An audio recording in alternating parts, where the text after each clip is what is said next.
Hey everybody, hope you're doing well. My name's David Wilkerson, and this is Surplus Funds 101. And in today's video, I'm going to be sharing with you guys the top free tech tools that you guys can be using in your business to where it won't cost you a lot of money up front to get started and get the infrastructure in place to where you can really grow and scale a successful asset recovery operation. But before I do, I just want to say thank you to all the people out there that like my videos, subscribe to the channel, or just been a long-term supporter. Okay, I really appreciate it. And as a token of my gratitude, as a thank you, I wanted to give you guys my free calling script. There's a link in the description.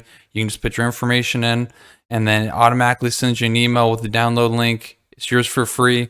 I know a lot of you guys who are just getting started. You guys don't know what to say or who you need to talk to. This will give you a very good frame for what a great conversation with a claimant will look like to where you can start locking up deals left and right. So the link is in the description. Grab it right now if you haven't already. But with that being said, you guys, let's get into it. Okay, I want to share with you guys today 4 free tech tools that you guys can use towards your business. And right now is a great time to be in business. Okay, the fall is here. Contact rates have gone up. Kids are back in school. There's all the summer distractions have kind of sizzled out. You know, people are starting to pick up their phone right now, and we're seeing a lot bigger contact rates. So this is a great time to be in business. In addition to that, 2021 or 2022 is right around the corner. I know a lot of you guys have goals and aspirations to go out and start a new business. You know, go and get some extra money coming into the household. And why not start right now? Get everything in place to where when the new year rolls around, you'll start seeing momentum. And you'll start seeing all these good things start to happen because you'll already be making progress on them. But enough with that, you guys. Let's get right into the content. For starters, I want to share with you guys kind of my North Star for how I pick out tech platforms. Okay, because there's a lot of different options out there for you guys, free and paid. Okay, and the number one thing I look for is reliability. Okay, so if I'm making an outbound marketing call and somebody picks up the phone, I want to make sure that the person that's picking up the phone has a good, clean sound on the phone. You know, to where it's not all scratchy and fuzzy.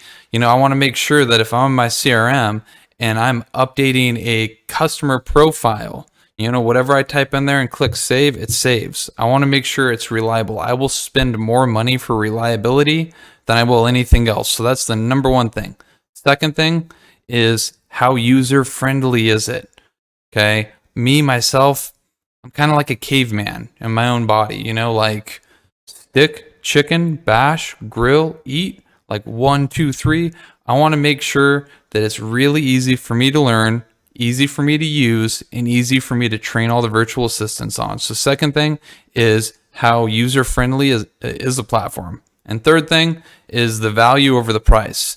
You guys really have to understand the task that you're looking to accomplish and all the tools that are going to be provided on that platform that can help you accomplish that. Okay, I'm sure that all of us have the latest and greatest iPhone sitting right next to us right now, right?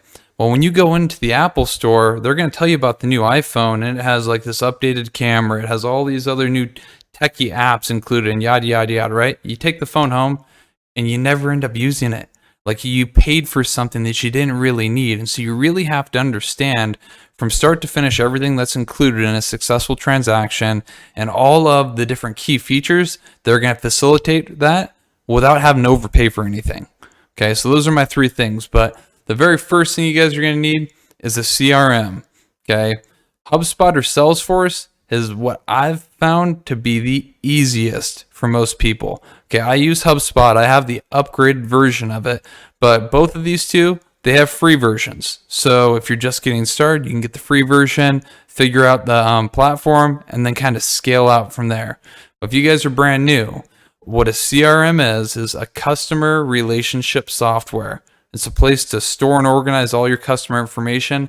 And I will be the first person to tell you, if you guys aren't using a CRM, you're probably leaving at minimum 25% of the food on the table that you could be eating.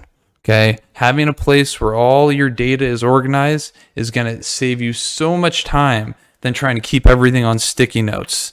Okay, when you can sit back and you can pull up a customer file and you can look at all the logged entries that you've had on the conversation, it makes it really easy for you to come across professional and have a really consultative style of selling. And that's kind of how I do everything myself.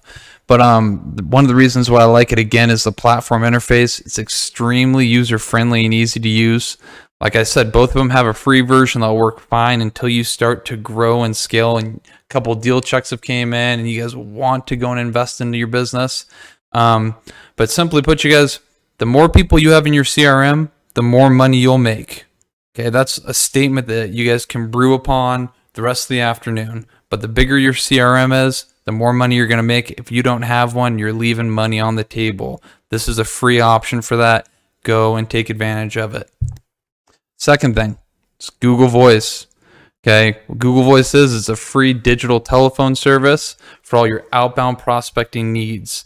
I know when you guys are brand new, you have all these weird little narratives that fly through your head about how a conversation is going to go, what's going to happen if it goes south, and yada, yada, yada, right? You might be thinking, David, I live in Oregon. I'm going to call somebody in Tennessee, and they're going to tell me no, and they're going to hate me so much. They're going to go book a flight. They're going to come out to my hometown, and they're going to find me, and they're going to beat me up. That will never, ever happen, you guys. You are in charge of the communication you have with people. If something is going south, you just end the call, disposition the lead, and you move on.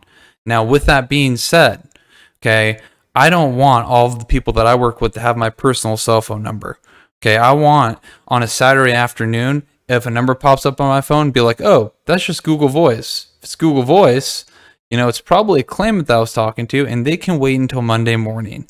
So having a Google Voice number, it allows you to cloak your own personal cell phone number so you don't have to give that out to the world.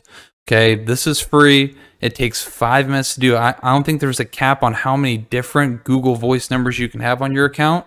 So if a call does go south, you just cancel that number and you get another one. 3, okay, Skiptracing services. Like I've said before, we are in the people business. We have to go and talk to new people. Strangers have everything we want. The name of the game is talking to new people.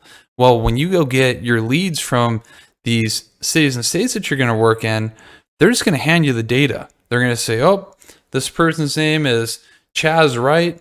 He lives in California. He has a life insurance policy and $10,000 is owed to him. This is the address we think he's at. You're going to have to figure out how to get a hold of these people. And you do that through Skiptracing. Now, I will tell you, you pay for what you get. Okay, but when it comes to free Skiptracing sites, the ones that I've used that have the highest accuracy rate and the best hit rate for finding the information for the people that I'm looking for, TruePeopleSearch and Whitepages. So there you go. And number 4, it's a professional looking email. Okay, professional looking email gives you that professional look and the credibility with potential clients. Okay, what you want to do is you want to keep it short, but also use words that are going to describe the niche or the industry that you're in, like asset recovery or unclaimed funds. This is going to make you look really slick when you are emailing a potential claimant you want to sign, and you need to send them some documents to prove that there is an account out there that you can recover for them. Okay. Now, this is something, you guys, I like using Google, but any email provider out there, you can do that for free. So if you're with Yahoo, you can do it at Yahoo. It'd just be like, I don't know, North Star Asset Recovery at yahoo.com. There's an example. Now, if you really want to take it up a notch, okay, you can get a Gsuite upgrade. That's where it'll say like your name and then the company name right after that. So it'll be like David at North Star Asset Recovery, whatever your business name is, right?